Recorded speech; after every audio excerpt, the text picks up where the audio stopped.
A princípio, a gente fala que o poder precisa ser...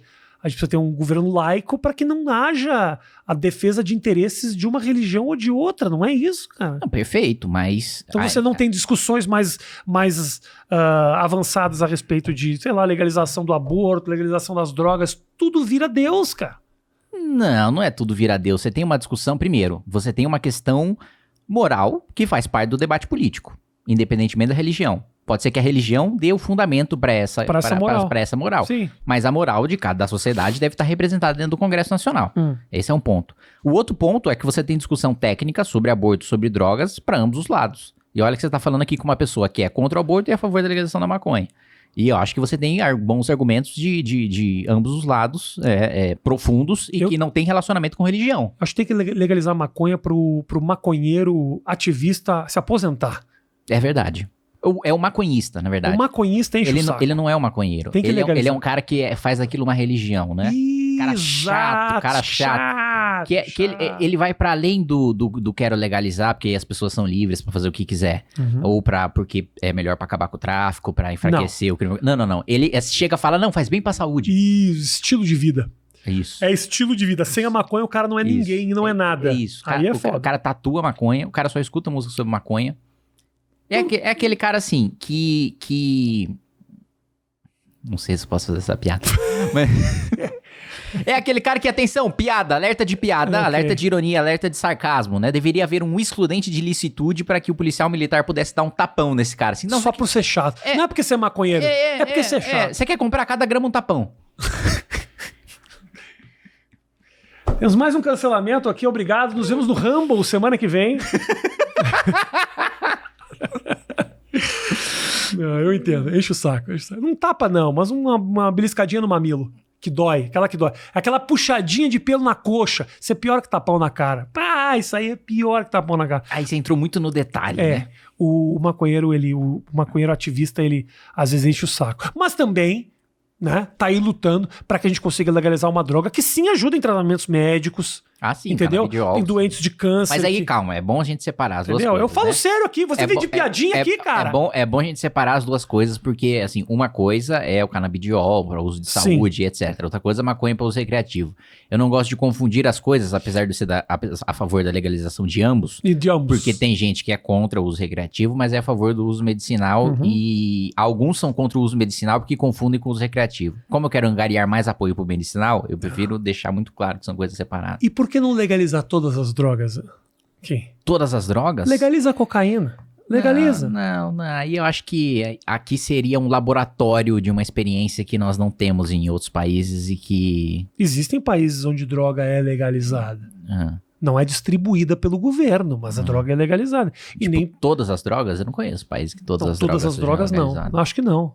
Eu não sei, eu não tenho estudo, cara. Eu li 2 livros na vida. Eu li Terror na Praia e Xisto no Espaço da coleção Vagalume. Quem sou eu pra falar qualquer coisa aqui? Então, até onde eu sei, não existe essa experiência, né? Não existe. Mas assim, da maconha, eu acredito que...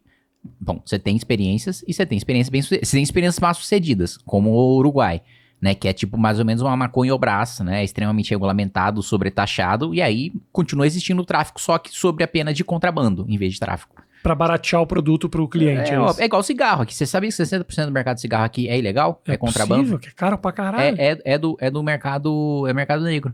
Porque a gente tem uma política de preço mínimo, então o cigarro não pode custar menos do que X, e de sobretaxa para desincentivar o consumo. Né?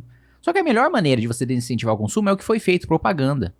Não é você criar preço mínimo, etc. Isso só vai fortalecer o crime organizado. Propaganda é o suficiente? Ué, olha como caiu. Você acha que caiu só por causa da propaganda? Principalmente por causa da propaganda. E o custo do cigarro, meu irmão? Quem é que consegue bancar um vício com esse? Você acha que todo mundo tem acesso a contrabando? 60% da população. Não, 60% dos produtos... Não, 60% do cigarro consumido é de contrabando. Não é 60% da população que tem acesso a contrabando. Perfeito. Mas a maior parte das bancas, Tá vendendo contrabandeado. Mas o jeito quando tu compra contrabando nem sabe. Mas aí como é que você faz nesse tipo de... Porque tem um incentivo econômico para que o crime aconteça. Tudo bem, perfeito, eu entendo perfeitamente. Agora, como é que você faz? Você é um cara que tem um pensamento mais liberal, certo. Tá? E aí você tem algumas questões, por exemplo, que precisa de governo. Certo. Precisa de governo, não tem como fugir. Claro, né? o liberal não é um anarquista. O liberal não é um anarquista. Mas quando você tem essas questões, por exemplo, de tributação ou cinto de segurança, que a princípio faça o que você quer, mas ao mesmo tempo multar o cara que não usa cinto, talvez tenha salvado a vida de muita gente. E inclusive reduzido o custo em hospital público, né? Perfeito. O cara que bate o carro acaba dando custo pro governo. Como é que você faz nesse tipo de... Um liberal pensa a respeito desses temas? Aí, bom, primeiro que tem diferentes visões de liberalismo, né? Mas em relação à política pública, eu penso caso a caso. Assim, eu, como liberal, claro, tendo a... Primeiro, um liberal não é só liberal por uma questão moral, né? Por uma questão de que, olha, o mais correto é que eu seja livre dentro sem interferir na liberdade do outro, sem interferir na vida, na propriedade, na liberdade do outro, né? O mais correto é isso porque eu tenho direito a isso. Agora, para além disso, tem a questão pragmática, né? Não, sou liberal porque também você deixar as pessoas mais livres e o mercado mais livre é o que dá mais prosperidade, é o que causa menos desigualdade, é o que faz com que as pessoas tenham uma melhor condição de vida. Muito bem. Quando você vai analisar um caso concreto, aí você precisa fazer o balanceamento. Bom, até onde a tutela do Estado aqui é importante para a liberdade do indivíduo ser respeitada, ou para preservar a vida desse indivíduo, ou para preservar a propriedade, né? Então, por exemplo, um exemplo clássico numa discussão liberal tem uma escola pegando fogo, né? Aí tem a piscina de um cara. Eu tenho um helicóptero tal que eu poderia pegar aquela água lá da piscina do cara e jogar para salvar as crianças. Jogar água ali na escola para salvar as crianças. Bom, em tese eu estou ferindo a propriedade privada. Mas eu devo ter uma legislação que permita ferir a propriedade privada nesse caso para poder salvar a pessoa. A mesma coisa, uma pessoa que deixa um cachorro dentro do carro. Eu devo ter a liberdade de quebrar o vidro do carro dessa pessoa para salvar o cachorro. Porque a vida do cachorro é mais importante do que a vidraça do carro. Então... você analisa caso a caso. No caso do cinto de segurança, eu acredito sim que a tutela do Estado ali, na vida da pessoa, para proteger a vida da pessoa, seja mais importante do que a liberdade dela não usar cinto. Da mesma maneira, dirigir bêbado. Eu acho que, apesar de dirigir bêbado em si, né, você não está diretamente causando dano a ninguém, mas você está colocando a vida dos outros. Potencialmente você está colocando em risco a vida dos outros. Logo, nesse caso, se justifica também uma restrição de liberdade para você não poder dirigir bêbado. Perfeito. E esses casos são extremos. Mas, por exemplo, no trato da educação, da saúde, também a influência do governo é uma maneira de distribuir recurso, de organizar o sistema. A participação do governo, ela é importante nesses setores. Concordo. Não? Agora, como se dá essa participação que é a discussão? Né? Como seria a maneira perfeita?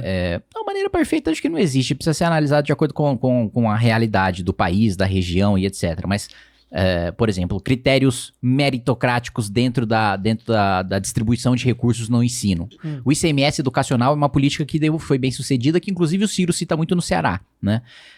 Uma das razões pelas quais o ensino básico no Ceará deu certo é porque hoje a gente tem uma política que como é que funciona? Quanto pior é a educação da sua cidade, do seu estado, mais dinheiro você recebe. Porque supostamente a gente precisa diminuir a desigualdade regional. Só que na prática isso cria um incentivo perverso, que é, quanto pior eu administro a minha cidade, mais dinheiro eu vou receber. Quanto menos eu aumento os indicadores da minha cidade, mais dinheiro eu vou receber. E aí o ICMS educacional, ele troca essa lógica. Quanto melhor for a educação do município, mais dinheiro ele vai receber. E isso fez com que os prefeitos tivessem um incentivo para melhorar a educação básica. Essa é uma política, mesmo que adotada pelo Ciro Gomes no Ceará, liberal. Que fala, olha, quem dá mais resultado vai receber mais, e assim eu crio um incentivo para que as pessoas deem mais resultado. Perfeito.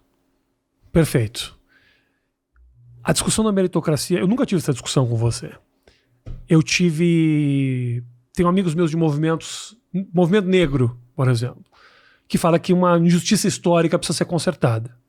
E isso vai contra os preceitos da meritocracia, porque quem está melhor ganha mais, quem tem o melhor desempenho num teste ganha um emprego, e isso, a princípio, não são condições iguais, porque ninguém nasceu no mesmo lugar e ninguém teve condições de estudar no mesmo lugar. Como você vê isso? Perfeito. Eu concordo. Porque, você concorda? E como é que a gente faz para equilibrar um pouco esse... Criando um piso de oportunidade.